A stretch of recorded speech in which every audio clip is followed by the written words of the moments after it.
Kes pukul sampai mati di Semenyih, 7 ditahan setakat ini.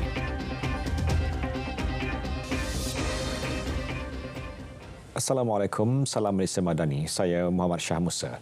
Hasil perbincangan Liba Urus berkaitan penetapan harga beras putih yang dibincang pada mesyuarat khas Majlis Tindakan Sara Hidup Negara NAKOL hari ini perlu dibentang dan dimuktamadkan dalam mesyuarat seterusnya 20 Mac depan sebelum diangkat untuk pertimbangan Jemaah Menteri.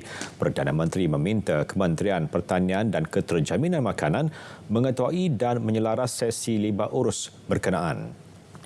Dato' Seri Anwar Ibrahim berkata keputusan dibuat selepas mengambil kira dan mendengar pandangan semua pihak. Ia termasuk cadangan wakil industri, badan bukan kerajaan yang mewakili pesawah dan pengilang bagi memastikan ketersediaan beras pada harga yang munasabah kepada rakyat. Perkara itu dimaklumkan menerusi satu kenyataan susulan mesyuarat khas Majlis Tindakan Sara Hidup Negara NAKOL 2024 yang dipengerusikan beliau hari ini. Liba Urus tersebut perlu mengambil kira harga belian padi, faktor bekalan, harga beras import dunia, kemampanan bekalan beras tempatan serta kesan kepada pengguna. Perdana Menteri turut mengarahkan program jualan murah termasuk jualan rahmah dan jualan agromadani diperbanyakkan supaya rakyat dapat membeli barangan keperluan harian termasuk beras pada harga lebih rendah berbanding pasaran. Padi Beras Nasional Berhad juga katanya bersetuju untuk mempertimbangkan semula penawaran harga beras putih import dalam pasaran domestik supaya ianya boleh dijual pada harga lebih rendah sekaligus mewujudkan alternatif kepada rakyat untuk mendapatkan beras dengan harga lebih berpatutan. Dua lagi suspek ditahan disyaki terlibat kes kejadian langgar lari di Semenyih Selasa lepas. Ketua Polis Selangor, Dato' Hussein Omar Khan percaya akan menahan beberapa lagi individu lain berhubung kejadian terbabit. Polis telah menangkap 7 orang, tambah lagi 7 orang dan beberapa rakaman video juga telah viral dan kita masih teruskan siasatan dan 7 orang tu dalam masih riman lagi. Kes disiasat mengikut Seksyen 302 Kanun Keseksaan. Sementara itu, siasatan awal polis mendapati lelaki yang maut dipercayai akibat dipukul itu positif dadah jenis ganja dan metamfetamin.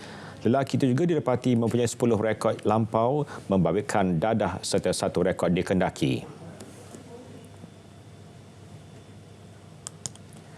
Pihak polis dalam proses melengkapkan siasatan berhubung kes penderaan pelajar tahfiz di Madrasah Darul Ulum Al-Mustafa, Sungai Buloh. Siasatan memerlukan beberapa tindakan untuk melengkapkan kertas siasatan. Menerusi rakaman video dikongsi, pelajar berkenaan disepak, dipukul dan dipijak ketika sedang belajar hujung tahun lalu.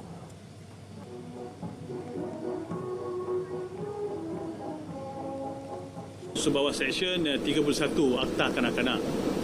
So siasatan tu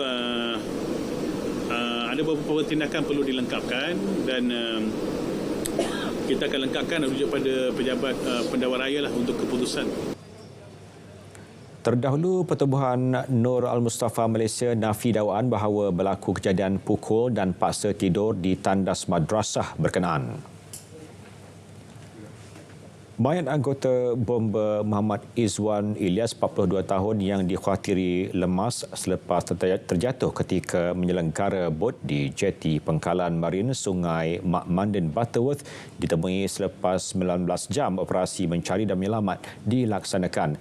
Jasad ditemui kira-kira 5.32 petang di lokasi terakhir dia dilaporkan terjatuh dalam radius 20 meter. Ini berikutan kepada anjing pengesan yang telah kita bawa daripada unit K9.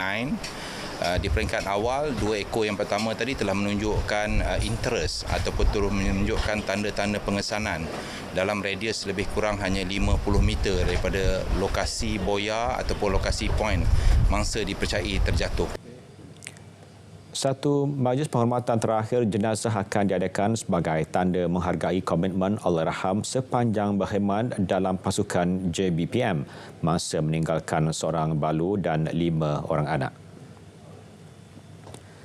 Cubaan menyeludup masuk dadah jenis syabu seberat 205 kg bernilai lebih 6 juta ringgit menggunakan perkhidmatan kurier di Sabah tumpas. Penolong Ketua Pengarah Kastam Zon Sabah, Datuk Muhammad Nasir Rahman berkata, tiada tangkapan dibuat setakat ini. Namun usaha untuk mengesan pengirim dan penerima sedang dilakukan. Hasil risikan dan penyaluran maklumat Pasukan Tempur Operasi Medan Jabatan Kastam Diraja Malaysia Cobra, anggota JKDM membuat serbuan ke atas sebuah premis syarikat kurier di Pinampang pada 9.10 pagi 15 Februari lalu. Hasil serbuan telah menemukan 15 kotak mengandungi dadah jenis metamfetamin. Modus operandi untuk kes ini adalah sindiket mengedarkan dadah dengan menggunakan perkhidmatan kurier dan memasukkan dalam bungkusan plastik pelbagai warna yang sebutkan tadi untuk mengelakkan daripada dadah yang berbahaya ini dapat dikesan oleh pihak penguasaan.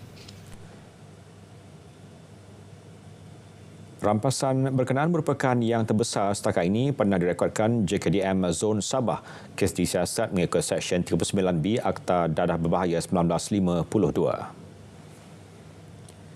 Sindiket pengedaran dan penyeludupan dadah antarabangsa tumpas selepas 6 individu termasuk dalangnya ditahan dalam 3 serbuan berasingan di 3 negeri. Pengarah Jabatan Siasatan Jenayah Narkotik Bukit Aman, Datuk Seri Muhammad Kamarudin Maddin berkata pihaknya turut merampas pelbagai jenis dadah seberat 83.45 kg yang dianggarkan bernilai 4.02 juta ringgit.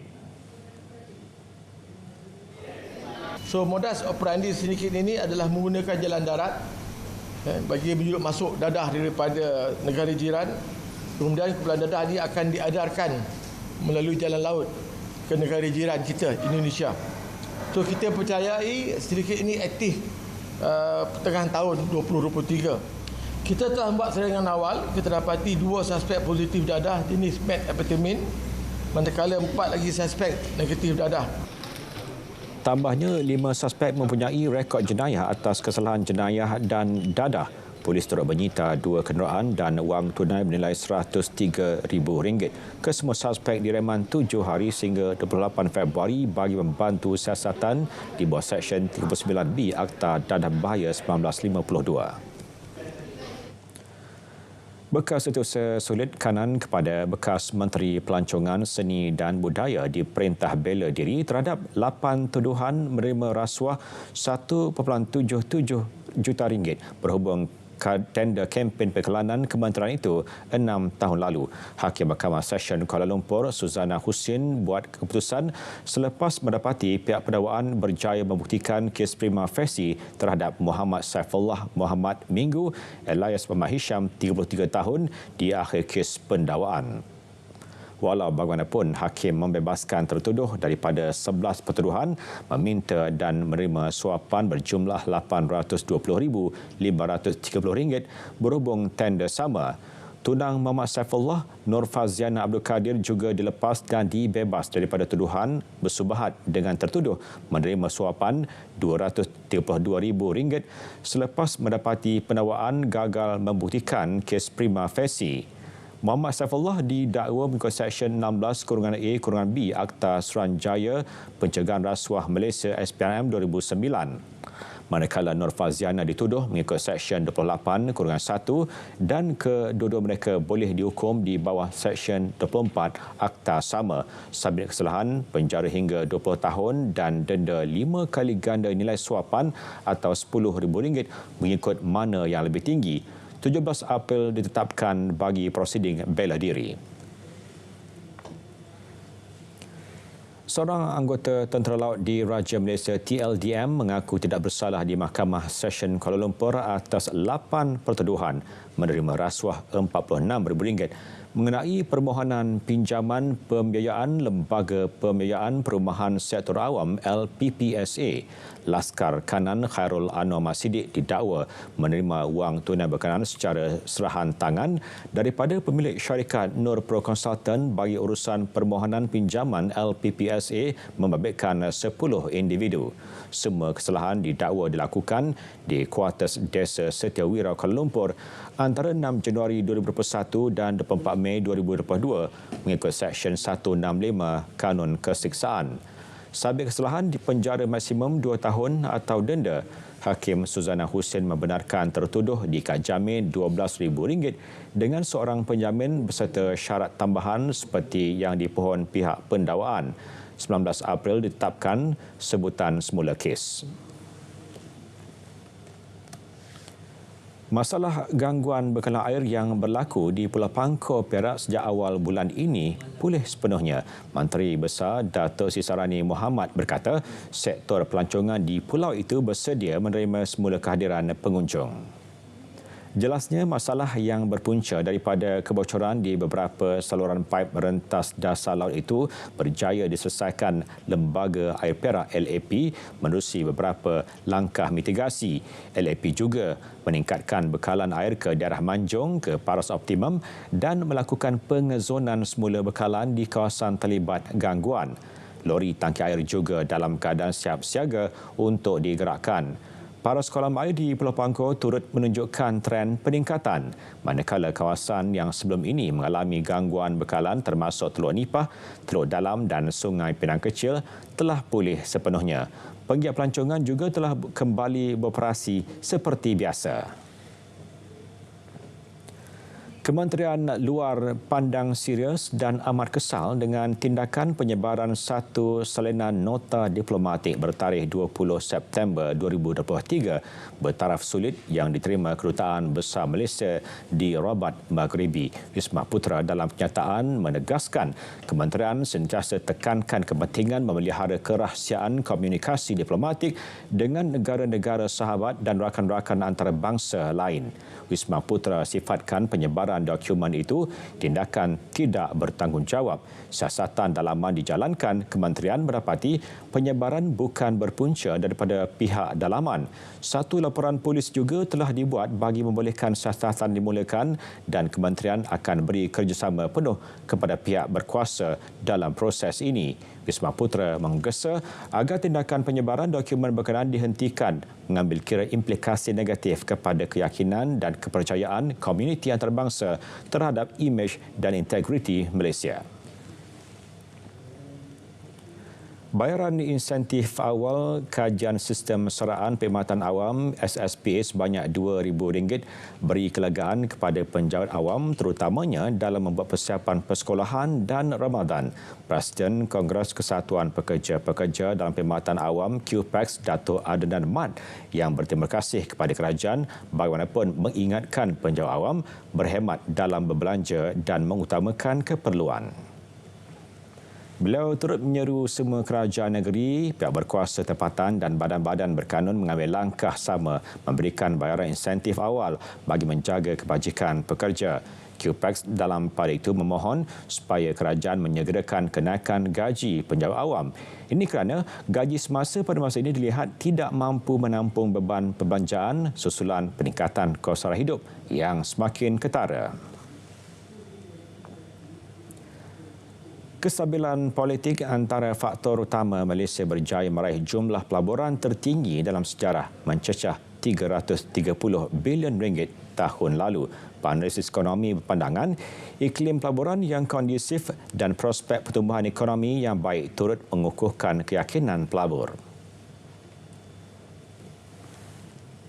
Negara kita telah mula menunjukkan satu prestasi yang baik, kestabilan politik yang boleh dikatakan yang juga baik, dan ini telah menambah keyakinan kepada pelabur. Menambah keyakinan pelabur bukan sahaja pelabur luar, malah pelabur domestik. Dan apa yang lebih menarik adalah kebanyakan pelaburan ini disumbangkan oleh sektor perkhidmatan, khasnya apa yang kita panggil ekonomi digital. Sementara itu, negara mampu mengekalkan prestasi pelaburan yang kukuh disokong prospek ekonomi positif dan langkah pembaharuan dasar oleh kerajaan. Kalau kita lihat kerajaan kekal komited untuk menangani isu rasuah untuk terus memastikan bahawa pelaburan dan perniagaan dapat dilaksanakan tanpa banyak masalah birokrasi. Dan yang lebih penting juga kita mahu lihat bahawa kebanyakan pelaburan ini bertumpu kepada ekonomi baharu seperti ekonomi digital dan juga menyokong industri yang kekal sebagai peneraju seperti sektor perkhidmatan dan juga manufacturing ataupun elektronik. Inflasi Malaysia kekal rendah pada 1.5% Januari lepas kadar sama sejak November 2023. Mata indeks harga pengguna IHP dicatatkan pada 131.4 mata berbanding 129.5 mata tempoh sama tahun sebelumnya. Ketua Perangkawan Dato' Seri Dr. Muhammad Uzir Mahidin berkata ini disumbangkan peningkatan perlahan terutamanya dalam segmen restoran dan perkhidmatan penginapan, penjagaan diri, perlindungan sosial dan pelbagai barangan dan perkhidmatan. Sementara itu, inflasi teras meningkat lebih perlahan kepada 1.8% melepasi kadar inflasi keseluruhan. Berbanding negara-negara terpilih lain, inflasi di negara ini lebih rendah dari Amerika Syarikat, Korea Selatan dan zona Eropah dan Indonesia. Namun kadar itu lebih tinggi berbanding Thailand dan China. Malaysia buat masa ini belum bercadang untuk mengenakan cukai penggunaan bahan api penerbangan mampan SAF seperti yang dilakukan Singapura. Menteri Pengangkutan Anthony Loke berkata meski penggunaan SAF digalakkan, pelaksananya boleh memberi kesan kepada harga tiket penerbangan. So we have to take a balance because if we impose a too high levy, it will kill the industry. It will discourage people from flying, and it will have many negative impacts on the industry and on the economy. So we are taking a balancing act while we understand the burden faced by airlines to reduce carbon emission, but at the same time we do not also want to burden the passengers. Beliau mengulas sama ada Malaysia akan mengikut langkah Singapura mengenakan levy bahan api hijau ke atas penerbangan mulai 2026. Menurut Anthony, syarikat penerbangan masih belum memulakan langkah terbabit kerana akan ada beberapa pindaan tertentu perlu dibuat di bawah peraturan Suruhanjaya Penerbangan Malaysia Kod Tata Kelakuan 2016 oleh Suruhanjaya Penerbangan Malaysia MAVCOM. Sam W Plantation Berhad SDP menyasarkan 100% tenaga kerja tempatan dalam sektor kelapa sawit menjelang tahun 2027. Ketua Pegawai Sumber Manusia SDP Zulkifli Zainal Abidin berkata langkah tersebut dijalankan menerusi projek lokal dalam membawa masuk pekerja tempatan mahir bagi pengurusan ladang tersebut. Tambahnya, pelaksanaannya dilakukan menerusi penggunaan mesin dan jentera alat kawalan jauh dan canggih bagi memudahkan kerja-kerja ladang yang sebelum ini dikenali sebagai 3D, kotor, sukar dan bahaya.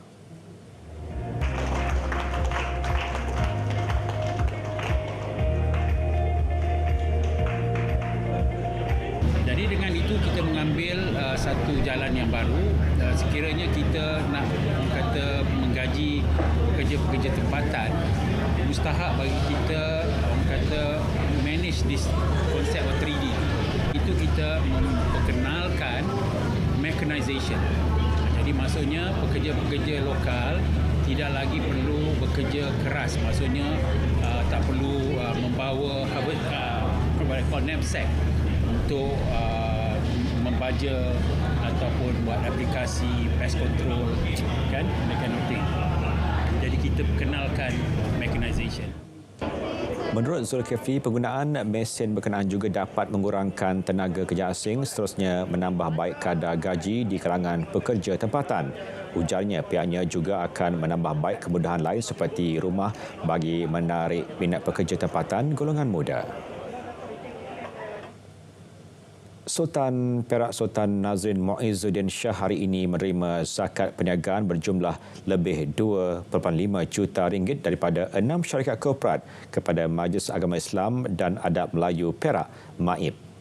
Majlis penyerahan berlangsung di Istana Kinta, Ipoh. Penyerahan didalui Belati diwakili Ketua Pegawai Eksekutifnya Muhammad Solan Derani dengan bayaran RM190,000, diikuti Felkera Berhad Wilayah Perak yang menyampaikan bayaran RM714,234.15. Penyerahan lain termasuk ladang Mokis Sdn Berhad sebanyak RM250,000, manakala Millennia Aqua RM163,000.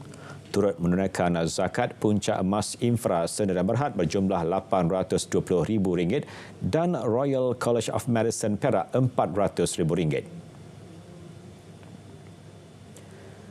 Unit Drama TV RTM mengungguli anugerah telenovela ke-9 apabila memenangi 5 kategori yang dipertandingkan. Kelima-lima kemenangan itu diperoleh daripada telenovela berjudul Pekan Kecil Kampung Terpencil yang turut mengungguli kategori drama terbaik. Pengarah dan penulis skrip Wan Afzam Wan Daud pula diumum pemenang bagi 2 kategori iaitu pengarah terbaik dan penulis skrip terbaik. 2 lagi kategori menjadi milik Izhar Masuri, penyunting terbaik, dan Razwan Romli, pengarah seni terbaik. Pekan Kecil Kampung Terpencil diadaptasi daripada 4 naskah buku pantun keluaran DBP Kurik Kundi.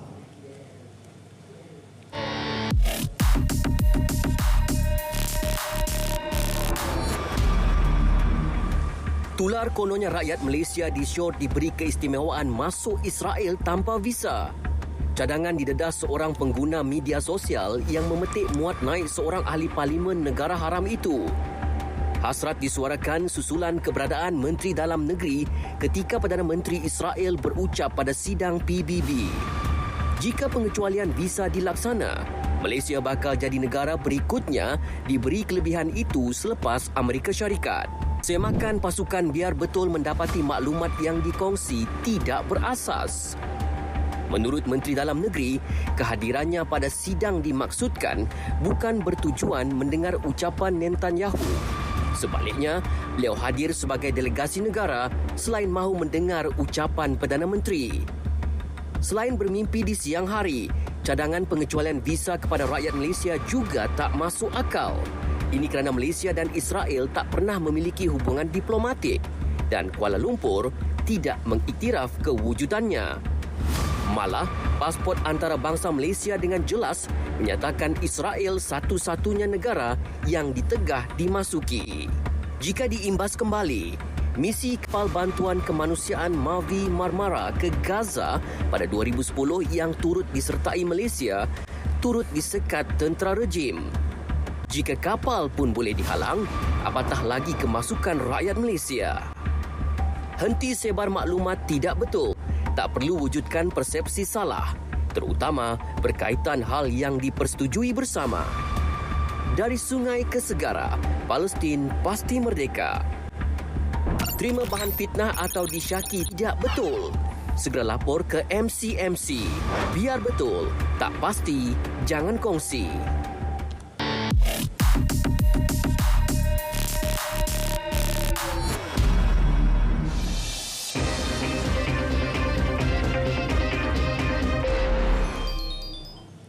Bersama-sama kita meriahkan program Madani Rakyat Zon Tengah pada 23 hingga 25 Februari 2024 bertempat di Kompleks Sukan Kuala Selangor, Selangor. Pelbagai perkhidmatan kerajaan dan program menarik seperti pameran kementerian dan agensi, Karnival Kejaya, jualan agro dan mega madani dan banyak lagi disediakan terus kepada rakyat. Jumpa anda di sana. Untuk maklumat lanjut, sila layari media sosial dan laman Sesawang Malaysia Madani. Beralih ke berita sukan, kemelut isu tunggakan gaji yang melanda Kelab Kuala Lumpur City FC sejak musim lalu masih belum berakhir. Mengesahkan perkara itu, Presiden Persatuan Bola Sepak Kuala Lumpur KLFA Khalid Samad berkata masih ada tunggakan kira-kira RM2 juta.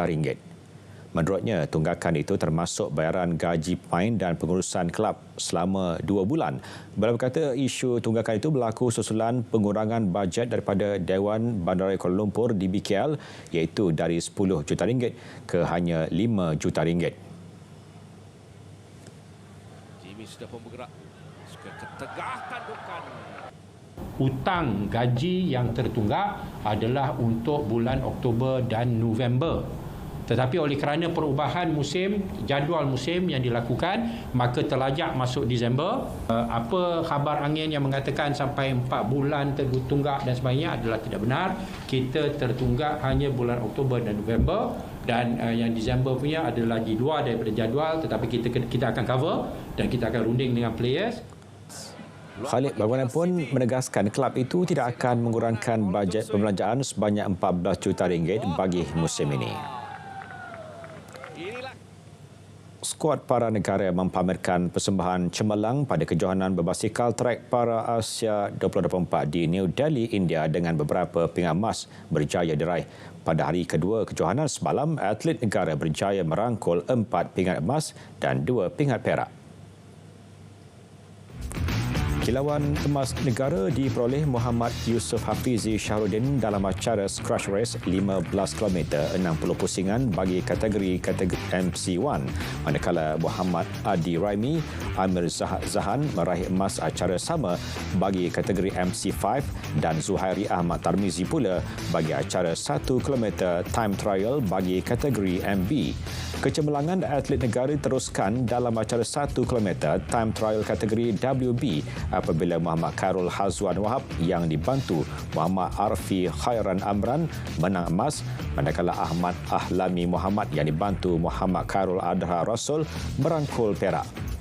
Emas keempat diraih Nur Azlia Syafinas Muhammad Zais yang dibantu Farina Syawati Muhammad Adnan dalam acara 1 km time trial kategori WB wanita, manakala Nur Azlia Syafinas dan jurumundinya Nur Syuhada meraih perak.